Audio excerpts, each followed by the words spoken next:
बार बार out नहीं कर रहे। ये फॉर्म की समस्या है, तकनीकी टूटन नहीं। इंडिया के लिए सुकून की बात यह भी है कि दूसरे बल्लेबाज जिम्मेदारी उठा रहे हैं।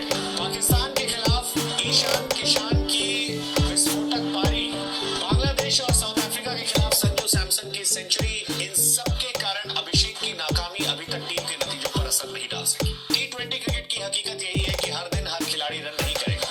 2-3 बल्लेबाज मैच जिता दे, वही काफी है। लेकिन आंकड़ों में गहराई से देखें तो एक अलग कहानी सामने आती है। पिछले एक साल में इंडिया की ओपनिंग जोड़ी बहुत कम बार लंबी साझेदारी बना पाई है। पिछली 45 इनिंग्स में गिने चुने मौकों पर ही ओपनर्स पावर प्ले पार कर पाए। नतीजा ये कि दबाव से बार बार नंबर 3 और मिडिल ऑर्डर पर आता है ईशान किशन, तिलक वर्मा और सूर्या कुमार यादव को बार बार पारी संभालनी पड़ती है। इंडिया की बल्लेबाजी फिलॉसफी अब पूरी तरह आक्रामक है।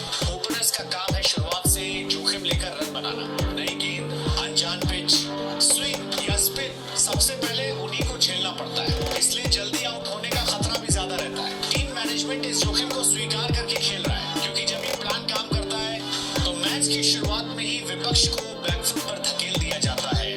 फिर भी बड़े मुकाबले सामने, सुपर 8 में विपक्ष और मजबूत होगा। खासकर इंडिया के लेफ्ट हैंडेड बैटर्स को देखते हुए विरोधी टीमें शुरुआत से ऑफ स्पिन आक्रमण ला रही हैं, जैसे आर्यन डट या सलमान आगा ने किया। इस चुनौती को पार करना अभिषेक शर्मा के लिए सबसे बड़ी परीक्षा है। इंडिया अभी जीत रहा है, लेकिन उसकी बल्लेबाजी अभी भी अपने चरम फॉर्म पर नहीं पहुंची, ये साफ है। और इस अधूरी तस्वीर का सबसे बड़ा खाली हिस्सा है अभिषेक शर्मा का बल्ला। अगर वो फिर से पहले की तरह आग उगलने लगे तो इस इंडियन बैटिंग लाइनअप को रोकना लगभग नामुमकिन हो जाएगा। अब सवाल सिर्फ एक है, क्या सुपर 8 के बड़े मंच पर अभिषेक शर्मा की वापसी देखने को मिलेगी, या फिर ये अनपेक्षित संघर्ष उनके लिए